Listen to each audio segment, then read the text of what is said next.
How's everybody doing? My name's Mike. We got Mr. Roots hanging out on place, and we got Mr. Sam hanging out on place as well. So today we're going to do kind of what you saw in the last video, which was a daily routine of the dog just working with me and really practicing sit, heel, those types of things. Today we're going to do a more complete version of the routine. So you see I have his crate out here. It's very important to have a crate that fits the dog as well. You don't want a huge crate for the dog. You want one that's going to fit them. So these are the tools we're using: the crate, the place. So I'm going to integrate place and the crate into the routine, so that way the owners can actually practice almost all of the commands at one time in a 5 to 10 minute routine. And that's really going to get your dog to have the ability to perform these things on a daily basis.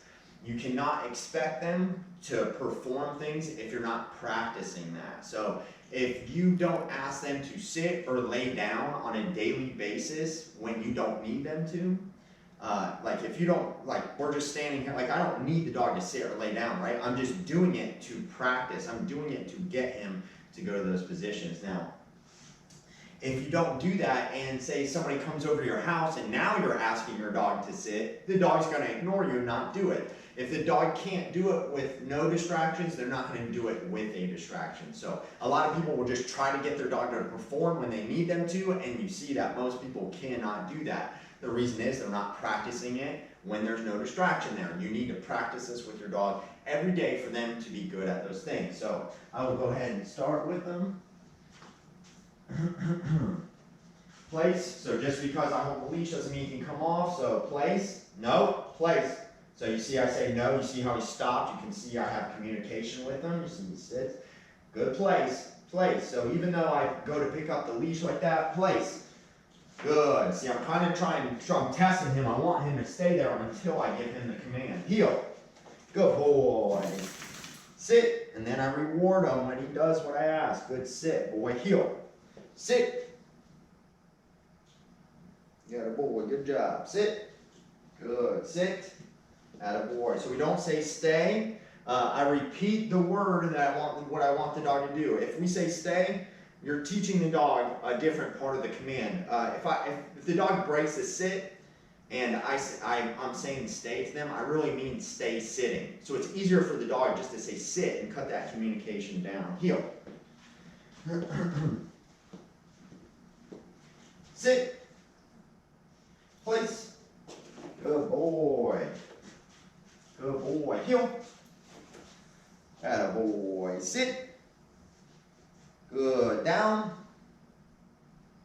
Good boy. Good down. Hey, down. Good. Down. Good boy. Good down. Good job, buddy. Heel. Good. So anytime we go up to the crate or the place, we have the dog sit. We have them sit so they don't rush into the crate or their place. Same thing with the front door. It gives them a chance to kind of relax before they go into the environment. And then we lead them right in. Good boy. He had a really hard time with this before. Now if the dog tries to come out, we use that crate door, just like that. But this teaches the dog we're not trapping them. You know, the door's open. We have to get them to mentally listen to us. We cannot just force them in the crate. Heel. Heel. Good job, boy. Sit. Good boy. Good job. Good boy. Down. Attaboy. Good boy. Down. So getting this compliance comes from, we've been working with the dog for a little over 3 weeks now. So it's day after day of working with the dog to get this behavior. And, you know, we don't just give the dog affection anytime, right? Down. Hey, down. I'm saying that because he's looking around. He's going to break. The down if you allow him to look too much. See this? Him looking at me? Good boy. That's good. He's looking at me and what I want. So you must work with your dog every day to get this behavior. Now, the dog's in a down looking at me. Good boy. I pet him. Good boy, because he's doing down. He's doing what I want. Now, if your dog's just roaming around your home and you're just petting your dog every time you walk by it, you are giving unearned affection, and you will most definitely get your dog to do behaviors you don't want, and you will not know how to stop them. You must use a leash with your dog and teach them what you want. Teach them that you mark behaviors. You let them know what is good and what is not good. The way we do that is when they do something we want to encourage, say, good boy, good job. When they do something we want to discourage, we will say no, give a correction, then direction. So no, leash tug, place, sit down, whatever. So we always follow our correction, our no up with a correction. That's how we get meaning, good boy, from the dog. That's why he's staring at me. He wants to know what I want from him so he doesn't make a mistake and get corrected. Heel. Good job, boy. He's doing a really good job. Heel. Sit. Place. So this dog, place. One of the problems this dog had is he would not go in the crate, and he did it with me where he would just resist, he would put on the brakes and stop. And that comes from the owner would pick up the dog and actually put the dog in the crate. Now, in my opinion, that is not the way to do it. The dog actually learns that the crate is a bad thing, and they would only use the crate when they went away. So the dog learns that they only go in the crate when the owner leaves, and that can create separation anxiety and all kinds of things. As you see, the way we have the dog enter the crate now is on his own recognizance. He must do it. He must walk in. I can give a little pressure, but he must use his legs to get in the crate. That's what I call, we are mentally convincing the dog, not physically forcing them to do it. We are mentally convincing him. So here we go. Heel. Good boy, sit. Good boy, good sit. And then when I give him the command, I say den, and I leave my hand in there. Good boy, good job. And it took a lot to create that with him, you know, it took a lot. But you don't want to skip those steps and just throw your dog in there because he's a small dog. That is actually going to harm the dog, and it's going to take away a lot of the thinking the dog needs to do. The dog needs to learn how to deal with things and learn how to follow the leader. He cannot be the leader. Heel. Good boy.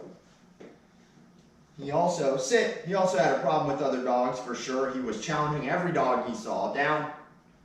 He was challenging every dog he saw. Hey, hey. Nope. See how he walked? Heel. So there he goes. He didn't go down when I told him to. Sit.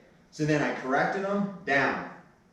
And let him know that he's not going to walk when I tell him to get down. He's not going to take a couple steps. He's going to go straight down. And that's the type of thing you have to make clear for your dog. So when he took a couple steps, I timed it perfectly, gave him a correction, and then what we do is we have him go back to that same spot and do it again. We don't let him gain an inch. We don't let him walk forward if he didn't do what I asked him to do. If I asked him to lay down here, he doesn't get to lay down here when he didn't listen to me. You see what I mean? I have to take him back to this position and make him lay down right there. So you have to make it very clear for the dog what you want. Heel. So again, he was the type of dog, sit, who had problems with place. He had issues with other dogs for sure, but as you can see with me controlling both the dogs, the leash in hand, and correcting him for any unwanted behavior he does towards my dog, you can get this behavior from the dog, which is a calm, stable, confident dog.